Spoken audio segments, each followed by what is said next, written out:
Returning to principle. We've been talking about our 5 basic principles, haven't we? And here we are. This is the last Sunday in the series that we've been doing on our 5 basic principles, and today it's all about action. Here's number 5. Knowing and understanding the laws of life, also called truth, are not enough. A person must also live the truth that he or she knows. That's why I'm calling this walking our talk, because that's another expression for it. Walking our talk. You got to live the truth that you know, and that almost seems like it ought to be a no-brainer. That should qualify for the Master of the Obvious Award. You're like, well, duh, you got to walk your talk, right? Or perhaps in a more contemporary parlance, you ever heard the expression, all hat and no cattle? All hat and no cattle, right? You got to put it into action. All talk and no action doesn't work. You got to practice what you preach. Everyone knows that, huh? Well, maybe not, because when we started this series, I was talking about the spiritual but not religious movement that we've been hearing a lot about. These are people who are fleeing from organized religion for a lot of different reasons, but one of the big reasons is because there seems to be this disconnect between words and actions in some of our religious organizations. All of the peace, all of the light and love lasts about as long as it takes for people to get out of the parking lot. I can remember those days. Church was one thing, and the rest of the week was something else, and there wasn't a heck of a lot of overlap between the two.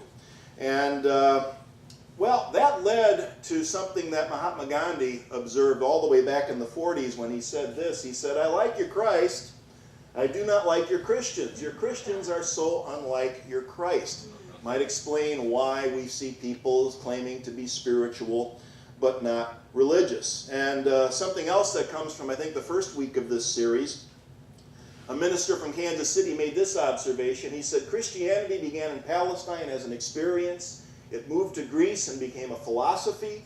It moved to Italy and became an institution. It moved to Europe and became a culture. And it moved to America and became a business. We've left the experience far behind. We lost the experience because we stopped living it. Whatever principles that Jesus stood for, if they're not a part of our daily experience, they're not much good, and they don't do much good in the world. And today's Palm Sunday, it's no accident that I picked this day as the day to conclude our series. The events of Palm Sunday and the rest of the week leading up to Easter are all about action. And Jesus was all about walking the talk, about living our values and living our principles. He most definitely knew how to walk the talk, didn't he? Palm Sunday, Jesus comes to Jerusalem, and he has a message that he wants to deliver to the Romans and their Jewish collaborators. He wants to tell them, essentially, that there's a new sheriff in town. There's a new way of doing things. There's something in the world that's far more powerful than war, than weapons, than empire, conquest, greed, power, all of those things. I said before that Jesus was a rebel without a pause. He never slowed down. He never watered anything down. Whatever he did was out in the open for everyone to see and for everyone to hear. He didn't come sneaking into town through a back alley and then started doing his thing anonymously and underground. He was the center of attention. He was right smack dab in the eye of the storm, and that's exactly the way he wanted it. He comes into town through one of the main gates, and he gets a greeting that would be today fit for a rock star or maybe an astronaut returning from the moon. It was extraordinary. And by the end of his second day in Jerusalem, he had done such a good job that the authorities were openly plotting to kill him. And he knew what the end game was likely to be. Jesus knew perfectly well what was going to happen, but he never slowed down. He knew that the Romans would routinely, they had no respect for life in those days, they would routinely kill people who stirred things up or defied their authority. Capital punishment was the rule, not the exception. And for the people that really got on the Romans' nerves, there was this thing called crucifixion that was reserved. He's facing this, and he keeps moving forward. So what do you think it was that kept him moving forward with that kind of determination in the face of what he knew was going to come? Do you have to be the Son of God with supernatural powers in order to do what Jesus did and put our values into action? What was it that kept him going? Well, Ernest Wilson, who wrote a book called The Week That Changed the World, he says that it was because Jesus was possessed of a divine purpose and a vision that not even his closest followers shared with him. He says that when a man has a big enough sense of purpose, he loses himself, yet finds a greater self in his absorption or dedication to the purpose. That's what Jesus was about, and that's not something that takes magical powers in order to be able to do. That's something that anyone can do. You know, Jesus could out-preach and out-debate anyone. He'd have made a great trial lawyer. The stories of Holy Week has him in the square debating with all sorts of different religious figures in the days leading up to Good Friday. Lots of clever people tried to trip him up, and they failed every single time. He spent the days of the week challenging the authorities, challenging them, exposing their hypocrisy and their corruption, and they didn't like it. No, sir, they didn't like it one bit. In the Gospel of Mark, you can find 3 references to the authorities wanting to kill him, and the only reason that they didn't move on their own was because they were afraid of the crowds. They were afraid of the people who were listening to Jesus. They were afraid that there'd be a riot if they took any action against Jesus in public. Interesting. The people were on his side. They were on his side because they saw him living the truth that he knew, putting his words, his principles, his values into action, literally putting his life on the line. That got their attention. So the authorities couldn't proceed against him directly, so eventually what they had to do was they handed him over to the Romans on trumped up charges that he was claiming to be king. And the Romans took care of their problem, or so they thought. Because what they actually succeeded in doing ultimately was to inspire his followers in ways that they hadn't even imagined. They inspired his followers to continue the work started by Jesus in ways that changed the world. But before that could happen, Jesus had some serious obstacles to overcome in the world of that day. Before he came to Jerusalem, Jesus had been going all around the rural countryside, and he was teaching and preaching and talking to people who were no longer a sovereign nation. This was a difficult time for the Jewish people. They were no longer a sovereign nation. They were under Roman occupation. They had to pay tribute to the emperor in Rome. And when Jesus comes along, the people essentially had 4 options for how to deal with their situation, how to deal with the appearances around them of the Roman occupation, of their loss of sovereignty. One thing you could do, and a lot of them did this, you could become a collaborator. You could cooperate with the Romans like King Herod did.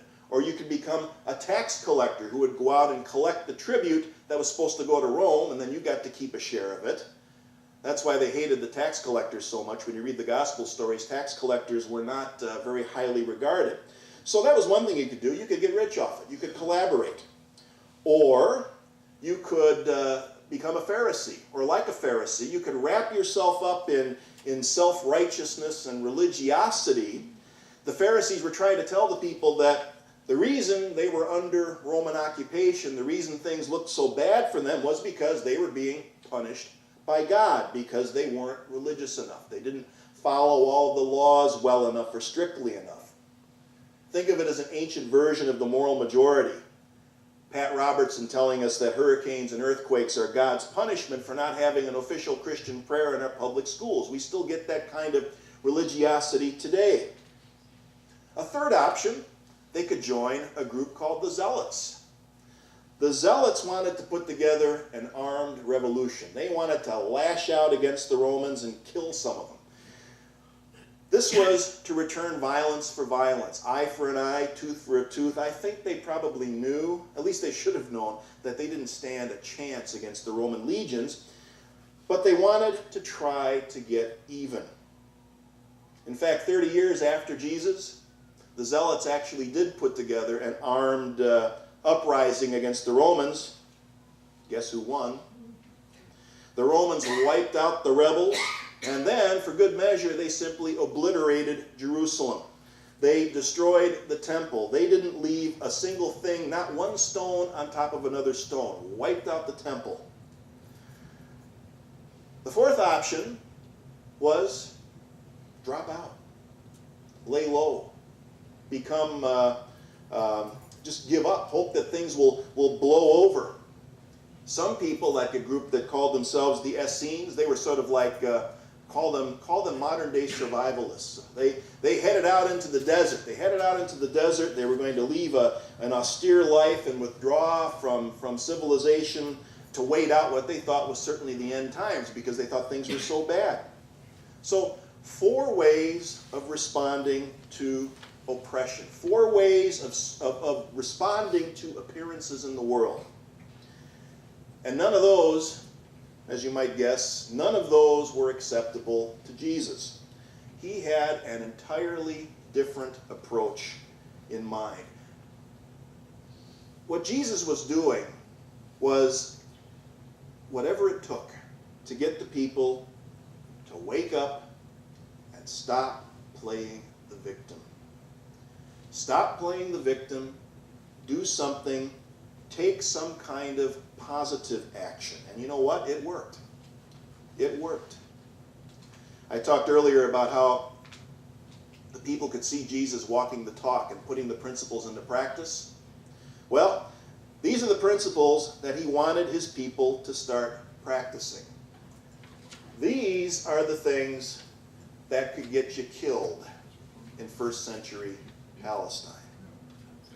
These are the things he was willing to die for. And he said, the first one, he said, seek reconciliation instead of revenge when you're wronged. Then he said to look for creative, transforming, nonviolent alternatives instead of repaying violence with violence. Too bad the Zealots didn't get that message. Things might have been a lot different. Then he said, focus on internal transformation and love instead of external conformity to moral codes. I think he might have been talking to the Pharisees there. He said, welcome everyone, including outsiders and outcasts, into a new community that celebrates love, justice, and respect for all, no matter what. Then he said, trust God as your source instead of anxiously chasing after money, security, pleasure, and social standing. Make sure you care at least as much about the well-being of others as you do for yourself, especially those you consider to be the least among you. And finally, love and forgive your enemies and critics. 7 principles, 7 values that he embodied, and again, 7 things that could get you killed in first century Palestine. And they're not just theories or platitudes. Again, they're a call to action. And this isn't just about what was going on in Jerusalem some 2,000 some years ago, because the same thing is going on in the world today. And more importantly, the same thing is going on in us today. Just like Jesus wanted to see his people grow and evolve and rise above their belief in bondage and helplessness, this story can let us examine some of the ways that we might be in bondage to the appearances and the circumstances in our own world, and take a look at what action we might take to resolve that, to make a positive difference in the world, such as practicing our principles. You know, oppression can come in lots of different forms, and I think a lot of the times it's self-inflicted. We have our own inner oppressor that feeds us all sorts of false information about who we really are. Call it the small self or call it the dysfunctional ego. It leads us to believe that the only way to cope with a challenge, to cope with challenging circumstances or appearances in the world is to collaborate, become self-righteous, lash out in violence, or withdraw. I can think of times when I've been a collaborator. In this culture, excessive materialism, I think, is one of the symptoms of collaboration. There was a time in my life where I really wanted one of these bumper stickers. The one that says, "He who dies with the most toys wins." That was meaningful to me at one time, and the only reason I didn't get it was because I thought it would look tacky on our Lexus. And the real truth actually is found in this bumper sticker, this next one. "He who dies with the most toys still dies." It doesn't get you anywhere in the long run. So collaboration, there's a lot of different ways that can happen. Then there's the trap of excessive piety or righteousness.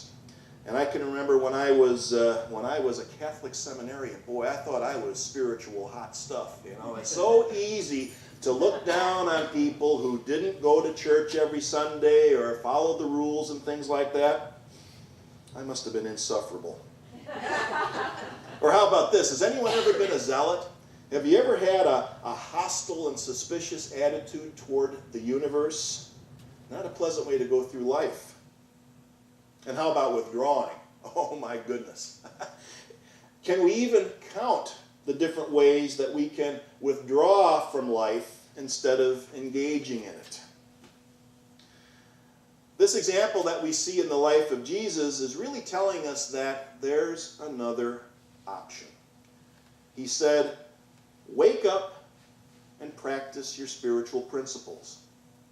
We looked at his 7 principles, the way that we can summarize his teachings. I mean, he may not have had our 5 unity principles in mind when he did that, but they work the same way. They work the same way. They complement each other. One gives rise to the other. You know, what would the world look like if we really lived as if there were only one presence and one power that moves through every aspect of our life, that provides for all health and abundance?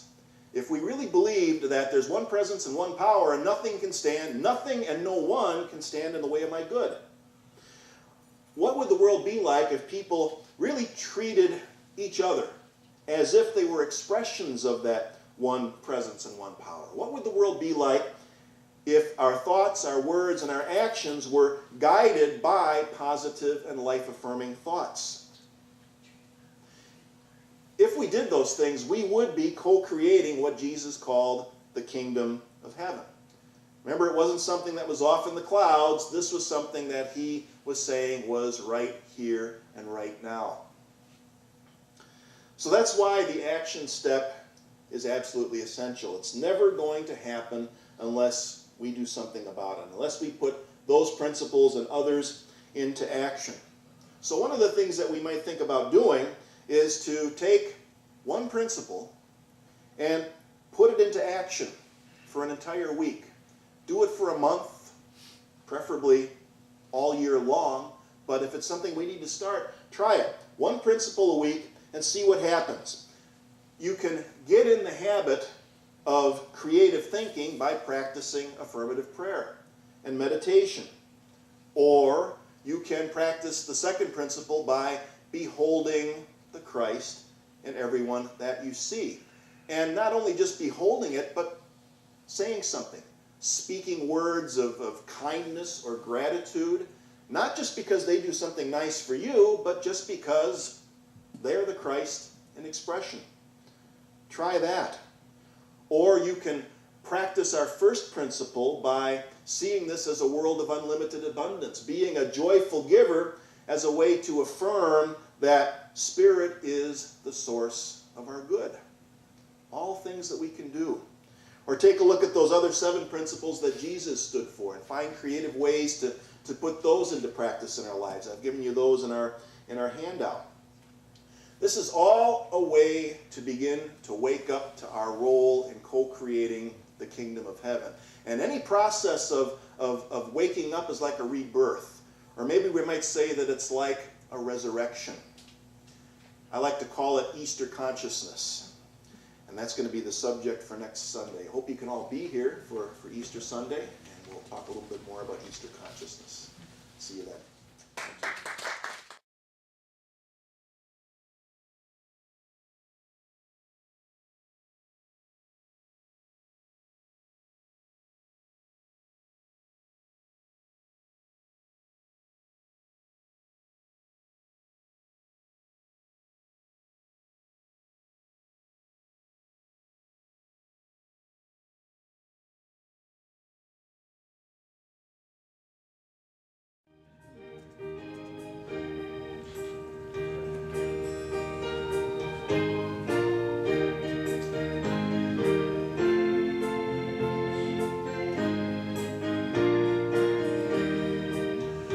I got joy more abundantly. I got joy. Spirit flows through me. I got the joy of God in everything I do. I got joy more abundantly. One more time. I got joy more abundantly. I got joy. Spirit flows through me. I've got the joy of God in everything I do. I've got joy more abundantly. Peace. I've got peace more abundantly. I've got peace. Spirit flows through me. I've got the peace of God in everything I do. I've got peace more abundantly. Strength. I've got strength more abundantly. I've got strength. Spirit flows through me. I've got the strength of God in everything I do. I've got strength more abundantly. I've got